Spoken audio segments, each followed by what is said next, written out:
jàmm ji info point net, informer, éduquer et divertir dans la paix. yow mu bëgg a jot xibaar yu sell te woo waaye itam bu ànd ak njàngalee ak xel mu dal ak jàmm gaawal gaaw abonné suñu compte YouTube bi nga xam ne moo di jàmm ji info point net. jërëjëf monsieur Mbaye Ciss Thiaw di Lopez ci kat buntu boobu nga xam ne ubbi nga ko tax mënta ñàkk tam bu ñu ñëwee ci jamono gi ci Mawlud foofu tam nga baraxtis ko tuuti foofu ndax dafay am solo lool. ñu dem ci lu tax tur bi nga xam dañu la koy dàkkantale ñu bëri di Lopez bi ñuy wax te xam nañ tamit candidat en 2014 coalition dëkk bi bëggoon nañ tamit ki leeral lan moo waral lu la dugal ci politique ak lan moo waral Lopez bi nga xam ne ñu ngi la koy dàkkantale. waaw xam nga Lopez moom pour wax nit ñi on l'a hérité d'un jour. boo xam ni il était à l'AS Saint-Étienne ñëpp xam nañu épopée am. l'épopée xam nga. donc mu amoon benn jour bu tuddoon Christian Lopez. ñun on était défenseur. yàlla def ñu dem semaine de la jeunesse ñu joxoon ñu ay blouson. ma jël tur bi bindu ko ci sama dënn nii. ci blouson bi. rek tur bi dem. nit ñi commencé Lopez am Lopez indi Lopez nawetaan yeeg tout ça. et puis ça passé xam nga rek appellation nawetaan la appellation la boo xam ni peut-être bon moo continuer dem na sax ba nga xam ni ñun suñu yaay moom la ñu daan tooñe bu nit ñëwee ci kër gi ni ana Lopez mu ni la fii am Lopez dëkku fi. ni la fii ki fi dëkk Mbaye Ciss Thiaw la tudd. sama papa laa ko tudde donc loolu moo indi tur bi. waaw man je me rappelle. Quand j'étais plus jeune, sama ambition franchement c'était d'être un jour maire de Tivaouane. Maire de Tivaouane. waaw. mais en 2014 gisoon nga nekk fii candidat en 2014. coalition dëkk bi tamit nga tuddee ko. mu mel ni boobu ba léegi kenn gisaatu la ci langue bi ci moment bii lan moo waral li ni mel. waaw parce que xam nga des fois politique ma koy nuyu au passage sama nijaay Assane Mbeng yàlla na ko yàlla.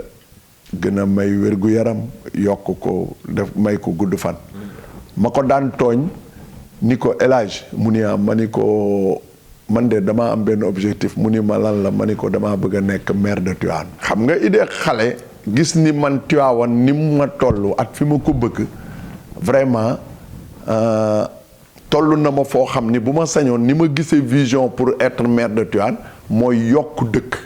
D'accord. épargne yokk benn dëkk daal boo xam ni peut-être vraiment image bi ngay bëgg yéene bi ngay bëgg dëkk ba war na yegg foofu. mu may tooñ ni ma kon boye boo nga dem wuti xaalis. nga wuti xaalis. waaw ni ma boo wutee xaalis mu ni ma dinañ la tagg ba dendale sa maam at yonent bi. D'accord. donc politique en quelque sorte sans les moyens doo dem.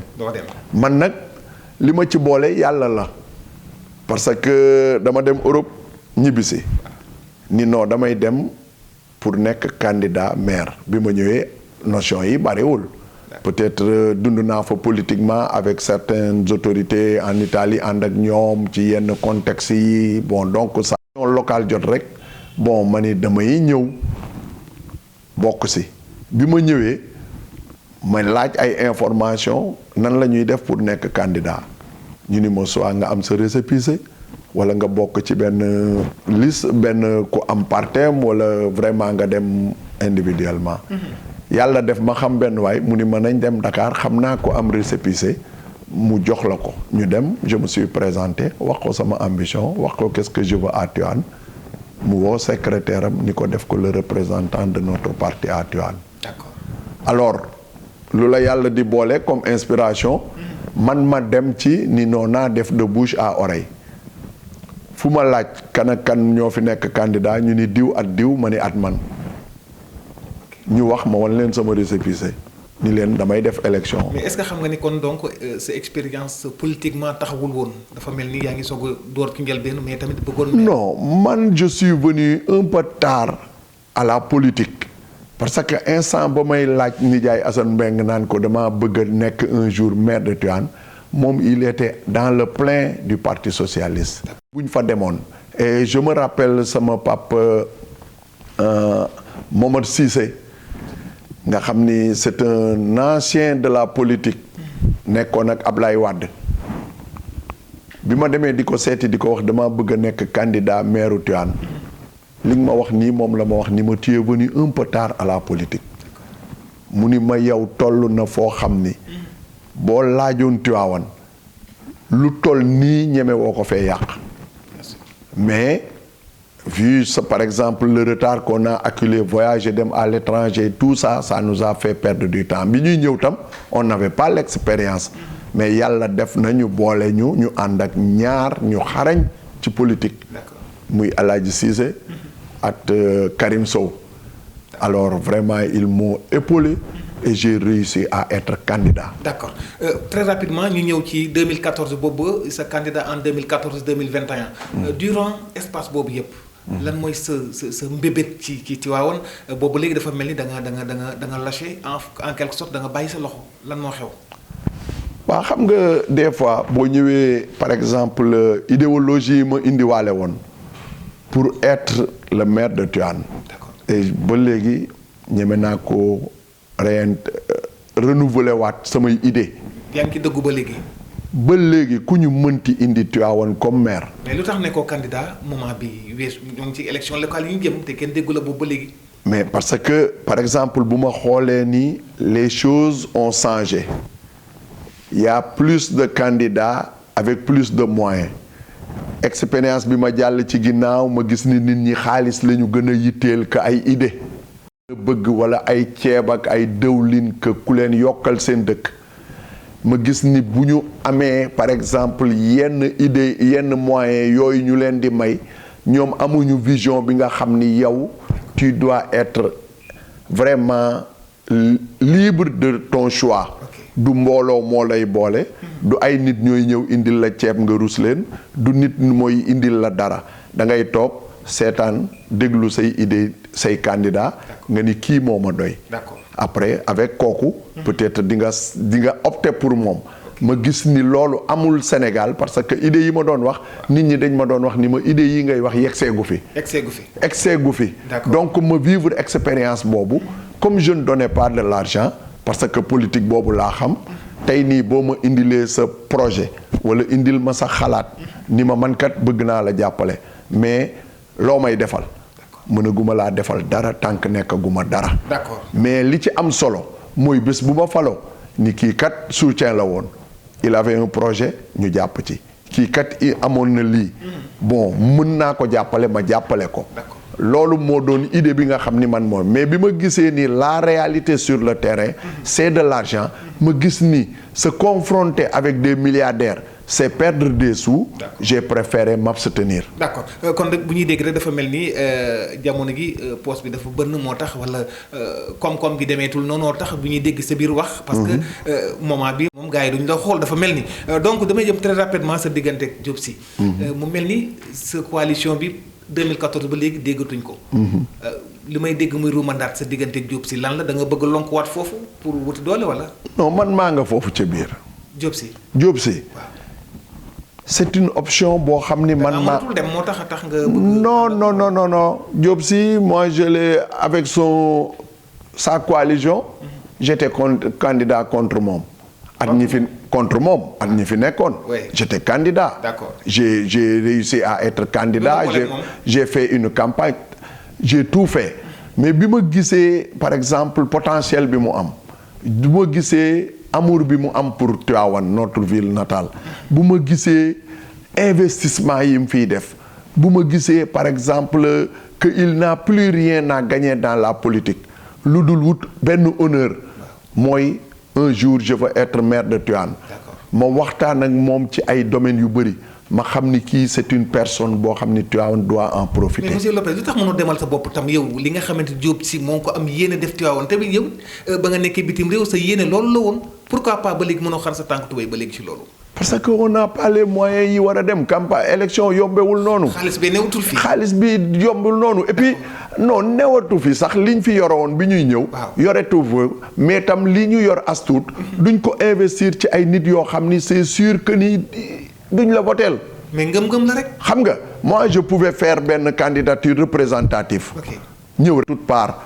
xam nga nit ñi ni la demal grand affaire bi ma nga ca kanam affaire yooyu mais on prend de l'âge il y a des choses yoo xam ni par exemple avec l'âge dootoo ko mën dootoo ci ànd xam nga affaire yooyu donc ñun jël suñu stuut bi nga xam ni par exemple on a tenté l'expérience gis ni les gens ne veulent que de l'argent après peut-être ils peuvent ne pas voter pour toi ñun on préfère abstenir dem déglu benn coalition parce que bi ma ñëwee j'étais sollicité de toutes parts mais j'ai voulu faire l'expérience de dire que ni dama bëgg a dem defi sama coalition bopp alors ma tenté ko malgré y avait tant de sollicitations ay Diop Sy ay waa PS ay ñoo ñëpp on m'ont sollicité mais j'ai dit que ni j'ai voulu faire benn expérience je l'ai réussi j'ai été candidat à la mairie de Tivaouane mais je sais que ni les moyens qu'il faut c'est pas suffisant donc man pour ne pas aller par exemple avec les mains mortes je préfère xool koo xam ni peut-être bu ma coaliser ak moom ëllëg man fi ma bëgg a jariñ Tivaouane dinaa ko fa jariñ li ma bëgg a apporter Tivaouane peut-être ak moom bu ñu àndee liggéey dinaa ko indil Tivaouane sama expérience peut-être bi ma nga xam ni peut-être avec les voyages avec yëpp gelé ma bëgg par exemple à partir de ça que waa Tivaouane profité ci pour peut-être vraiment le soutenir pour moom it mu mën a ñëw sama dëkk def ci loo xam ni Tivaouane dinaa ko gis ca kanam. d'accord d'accord ba léegi rek seen jotaay noo ko jàngitee di wéy ak monsieur Mbaye Ciss Thiaw ñu neen ko Lopez tam ni ñu ko waxee rek di leen fàttali rek mu sampoon candidat en 2014 tuddee ko coalition dëkk bi ñu ñëw ci ki nga xamante ne monsieur le maire tey muy Mamadou Sy Mbengue monsieur le maire moo nekk parti au pouvoir tey. ci parti au pouvoir tey ngeen nekk APR. tey du ñu déggee sa wax sa coalition tey yaa ngi ànd ak ki nga xamante moo di Diop Sy leeral nga ko. tey doxalinam tey noo ko gisee tey monsieur le maire bi fi nekk tey ndax doyaat na leen ba léegi bien. waaw xam nga monsieur le maire contexte bi may gis par exemple par rapport ak doxalinam. waaw maire dafa ñëw def campagne. il a voulu être maire. mais yow àndoon nga fekk moom. mais àndoon nga fekk moom. waaw. dafa ñëw def candidature am pour nekk maire. moi j'étais candidat nekk maire. d'accord alors moom mu gagné. ok coalition mu gagné on l'a choisi. bi ñu ko choisiree peut-être dans son travail nit ñi yàgg nañ ko di wax àndal ak Lopez wutal lii ainsi de suite moom peut-être dans sa philosophie bon pour moom. mënoon na dem mais man ni ma doon gisee par exemple loolu moo doon il lui suffisait tous les fils de Tivaouane yoo xam ni mën nañ ko apporter quelque chose ñi nekk fii ak ñi nekk diaspora. D'accord. 3 ans après ce qui veut dire que ni ñëwul rek ma dem ànd ak moom 3 ans après man mënuma dem ni ko je t'offre mes services moom moo ma woo xam nga dafa am foo xam ni damay bëgg. yow bëggoon nga ko jege itam. pour travailler pour Tivaouane si. D'accord. pour travailler pour Tivaouane. Okay. parce que li ma am sama bopp bi idéologie bi ma am pour liggéeyal Tivaouane. pour que Tivaouane se modernise moom sax amu ko. loolu nga teg ko fan monsieur le président. non parce que je sais que ni j'ai travaillé avec moom sa façon de gouverner. mais dem ngeen ci langue bi mu daan la ci langue bi tam. non langue gi. moom il était dans le parti au pouvoir avec une forte coalition gagnéem. mais l'expérience qui fait la différence. non gagnéem c'est pas lui qui a gagné moom gagnéwul. ak ko gagné. dafa dem ci benn coalition bi gagné. waaw. on avait d'autres candidats yu dul moom avec l'apport du marabout on l'a choisi. mais expérience am tam daf ci bokk. non expérience am ci ban côté. mais ni nga dikki ak moom xëy na bu jaaree fii mën na laa daan mu jaar foofu yow mën ngaa indi xaalis sax du la daan ki xaalis. non moom daanam du moom daanuma moom sa coalition bi nga xam ni sëriñ moom daanul sax kenn moom sëriñ bee ko moom la tànn. moom la tànn moom daanul kenn. kon moo ko doy d'accord. voilà moom daanul kenn. moo ko doy moom dañoo ñëw ñu liggéey groupe bi pare il n'était même pas présenté candidat. bi ñu jëlee candidat yooyu peut-être am na leneen lu ñu def ci suuf sëriñ bi seppi ko ci biir lii ni kii moo ma doy. D'accord. donc moom daanul kenn. daanul kenn. mais bu dee match moom franchement bu fekkee ñëw na dañ koy jox victoire bi xam ne moo ko jël rek. da ngay d'accord naa jël na victoire bi. D'accord. mais à un moment donné. il avait besoin d'autres mains. waaw d'autres mains. comme ku mel ni yow. ku mel ni man. d'accord yow nga bëgg a dem ci man je te dis encore peut-être sànq dama ko doon wax. waaw. ku ñu mënti tànn Tivaouane. waaw. avec des idées qui pour avancer Tivaouane. Je suis le meilleur. tu es le meilleur. ku ñu mënti tàll daa la wax. mais mënoo yow nag sa dañu naan ku ràcc jëmale sa kanam rek yow sa côté rek mooy gën a fees. c'est normal parce que sa bopp laa xam. mais lan moo tax ngay dem ci Diop si sama amour pour Tivaouane laa am. mais nga jógee ci Mamadou Sy Mbengue mi monsieur le maire bi nga xam moo fi nekk. non tey non attends nga jógee moom léegi nga ral yow encore léegi ci Diop si mais pourquoi pas man mënuma comprendre mënu dëggal sa bopp ba léegi franchement. non xam nga dëggal sa bopp je te l'ai dit. on ne va pas prendre non mais parce que xaalis le Sénégal gëm. La politique au Sénégal c'est l'argent ou rien. kon moo tax gars yi di daw ci politique bi léegi wala. mais loolu cela va sans dire. politique. waaw Sénégal boo gisee les mouvances boo gisee les changements boo gisee les trahisons boo gisee les coups bas. ok parce que les gens ne croient qu'à l'argent. Il y a trop de transhumance. Ils ne croient pas à la population. D'accord. Ils ne croient pas au bien-être des populations. D'accord. Je ne sais pas aux solidarités yi nga xam ni yow mi ñu tànn. D'accord. nga war a nekk aux besoins nu ma ko mën a waxee aux besoins de la population. gaa ñi gisuñu loolu. Ils y accèdent pour s'enrichir. D'accord. Ils s'y accèdent pour être quelqu'un au-delà de la population. d'accord fi may daanelee mu mel ni daanaka li ñuy desee ci waxtu ñun ñu ma koy signaler taxu koo bari lool mu mel ni tey tendance bi métti na biir Tivaouane actuellement boo xoolee parti au pouvoir gis nañ ko fi tamit ngeen gis ñi nga xamante ni mooy opposition bi tamit ñoo ngi ci côté bi mu mel ni tam nañ ko waxee Diop si mi nga xam ni jamono ji moom gisoo lu dul moom moo ngi fi taxaw noo jàngi tey langum politique biir Tivaouane actuellement ak élection locale yi ñu jëm noo ko jàngatee actuellement fi mu toll. xam nga politique à Tivaouane c'est une ville extraordinaire. Bien sûr. Tivaouane c'est le centre du monde. Tivaouane c'est une ville où il fait bon vivre. Tivaouane, son maire doit être une personne extraordinaire. Vu qualité dëkk bi. kon maire bi ni muy doxalee dafa des wala lan la. non le maire il a fait un échec. ah bon. pourquoi reconduire benn personne bu def échec. kon loolu nga gis. mais le maire il n'a rien fait. d'accord man loolu dama koy laaj képp kuy doomu Tivaouane man dama bëggoon ñu wax ma li maire def sur le plan sportif avec cette jeunesse. bi may gis. mais foog nga nangul ko ne def na lii peut-être lu baax peut-être côté bii la échoué wala li nga nekkul ak moom a tax nga bëgg jël lépp rek nga. non xam nga tey nii bu ma lay wax. man dama je défie quiconque. ñëwuma fi pour naan ay dafa def lii baax na lii baaxul. Le maire n'a pas eu la responsabilité qu'il fallait pour gérer la ville. Maire bi dafa jël dëkk bi dénkaane ko ay nit ñuy doxal di ko rendre compte. kon kooku doxalul. D'accord. doxalul. D'accord. On l'informe sur des choses. Peut-être émission bi mooy tax on n'a pas assez de ce temps. D'accord. Mais on aurait dévoilé beaucoup de défaillances yoo xam ni. C'est dû à sa mauvaise gestion. D'accord. C'est dû à sa manque de présence à Tivaouane. Donc man côté boobu dama naan dafa échec.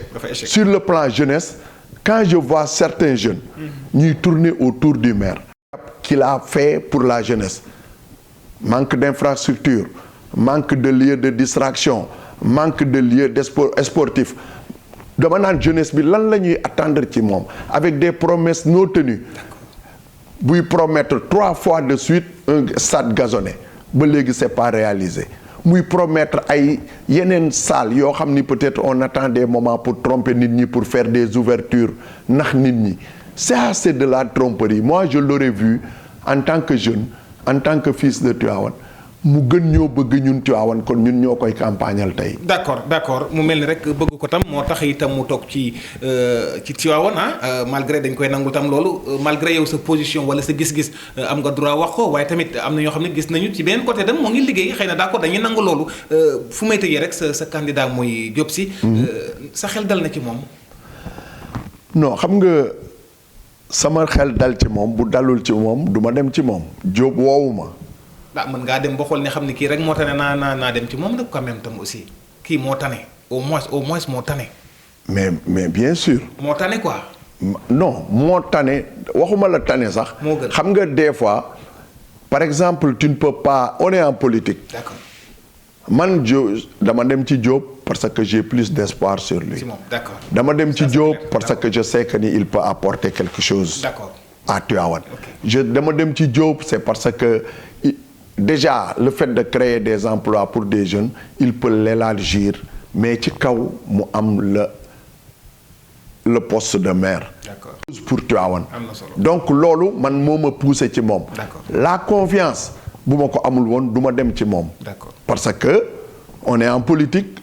am na loo xam ni ci nit ki nga koy yaakaar mooy li may wax moi je vis la politique comme ni ma koy gisee en Europe. D'accord. kenn du ma jënd kenn du ma jox xaalis kenn du ma il n'est pas venu ici pour seet si ma pour ni ma Lopez kaay ñu ànd man maa def samay analyse gis sama contexte ci candidat yi depuis 7 ans je lui dis que ni par exemple il faut venir à Tivaouane parce que mandat bee D'accord. ñëwoo woon mais bii dama bëgg nga ñëw pour nekk le candidat pour Tivaouane pour mu soqaliku Kon loolu leer. et il l'a fait. D'accord. Et je suis à ses côtés pour le soutenir Am na solo. et je suis sûr que ni il ne décevra pas waa Tivaouane parce que il croit ci ñun li ñu gëm mooy dañoo bokk bëgg-bëgg muy suñu xadra. D'accord. Diop Sy est la personne idéale pour Tivaouane kooku je le dis haut et fort koo xam ni dafa bëgg rek Tivaouane ñu naw ñu. Waaw. Tivaouane jëm ci kanam. Tivaouane nekk une ville lumière. une ville extra. candidat pour Tivaouane. D'accord. Diop Sy est le meilleur candidat pour Tivaouane donc mbokk yi mu mel ni waxtu bi ñu jagleloon dab nañu jot na signalé nañ ma ni sama cadreur bi mu nekkoon monsieur Mbaye Ciss Thiaw ñu naan ko Lopez gis ngeen jotaay bu am solo di seen jotaay noo ko jàngatee tey nag jàmm yëfuñ tey ñëwoon fii ci bërëb bu sell bi di Tivaouane waaye tamit am occasion mën a toogaat ak moom surtout ci milieu politique bi nga xam ne mu ngi ci yëngu di la jox kàddu gi nga xam ne yaa ngi koy tàggatoo mbokk téléspectateurs yi.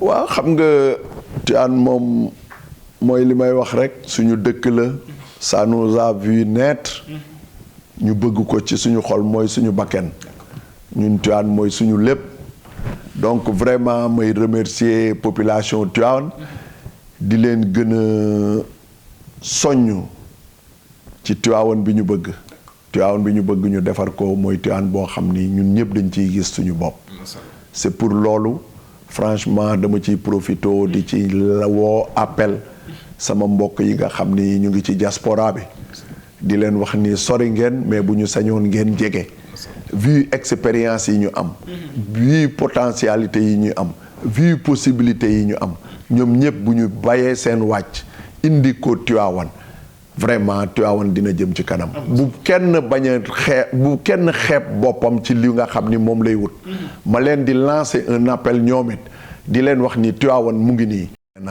parce que am nañ fi maire boo xam ni Serigne bee ko fi faloon mu def fi 14 ans Tivaouane deful un pas ñu amaat beneen maire mu def fi 7 ans Serigne bee ko faloon Tivaouane avancé wul un pas cette fois-ci on veut une personne boo xam ni il a l'amour pour Tivaouane pour mu progresser may ñaan population Tivaouane at bu diaspora bi ñi nekk diaspora peut-être du ñu mën a ñëw voter mais des recommandations à leur famille pour ni leen ñu voter Diop Sy population de Tivaouane ma leen di wax ni bu leen juum fii affaire ay parparloo du affaire parparloo du affaire parti au pouvoir affaire Tivaouane la affaire Tivaouane la donc affaire Tivaouane boobu nañ ko def affaire Tivaouane buñ ko bañ a def politique fii laa far duñ ma gañe fii nañu xool l'avenir de Tivaouane nañu xool l'avenir de la jeunesse nañu xool l'avenir des femmes pour que Tivaouane jëm ci kanam. am na solo waaw. jërëjëf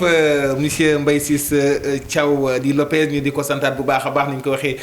waaye itam dina fàtt rek nekkoon fii candidat en 2014 candidat coalition dëkk bi waaye nam ñu koy santaat bu baax a baax waaye itam jamono ji wax na candidat am nag moom moo ngi foofu di Diop Sy kon nag mbokk yi élection locale yaa ngi noonu muy tendance boo xam ni biir Tivaouane narta yomb narta yomb tam ñi ñaan yàlla rek yàlla wàcce fi jàmm que le maire gagne tamit loolu la ñuy wax di ko santaat bu baax ci disponibilité bi nga xam ne may nga ko may nga ñu ko ndax guddi na lool waaye tey nga may nga ñu occasion bi ñu mën ci toog ak yow di nuyu tam mboolem équipe technique bu jàmm ji info waaye tamit sunu journaliste bi nga xamante ni jamono ji sax moo waroon def jotaay bi di monsieur Pape Thierno Fall ñu koy nuyu bu baax a baax moom tam représenté jàmm ji info fii le grand journaliste ñu ko santaat bu baax wàllu éclairage caméra montage dama ma di la sant bu baax a baax présentation seen jotaay noo ko jàngate woon ak Mouhamadou Lamine Muntaxa di leen jox dig daje ci beneen plateau ba beneen yoon.